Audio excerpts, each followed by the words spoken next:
এক নাটকীয় ঘটনা, হার মানাবে হিন্দি ছবিকেও। ম্যাট্রিমোনিয়াল সাইটে বিজ্ঞাপন দিয়ে ডেকে এনে মোবাইল ছিনতাই করত এক মহিলা, তারপর এক বাংলাদেশির সাহায্যে পাচার করে দেওয়া হতো বাংলাদেশে। এই ঘটনায় এবার গ্রেফতার হলো সেই বাংলাদেশি।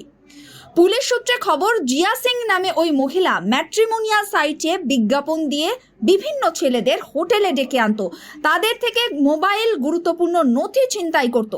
সেই মোবাইল বাংলাদেশি বাসিন্দা এম মাহমুদুল্লাহ হোসেন নামে ওই ধৃত ব্যক্তির মাধ্যমে বাংলাদেশে পাচার করে দেওয়া হতো। আরও খবর, জিয়া সিং ব্যারাকপুর থেকে নকল আধার কার্ড বানিয়ে তার সাহায্যে ম্যাট্রিমোনিয়াল সাইটে বিজ্ঞাপন দিত, তারপর ছেলেদের ডেকে ঘুমের ওষুধ খাইয়ে মোবাইল ছিনতাই করত।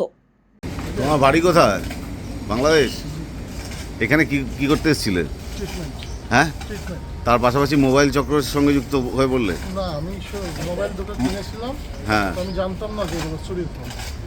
তাহলে নিলে কি করে? তুমি জানতে না যখন আননোন ব্যক্তির কাছ থেকে পুরাতন মোবাইল ভেবে নিয়েছিলে। আর মোবাইল দিয়ে কি করতে তোমরা?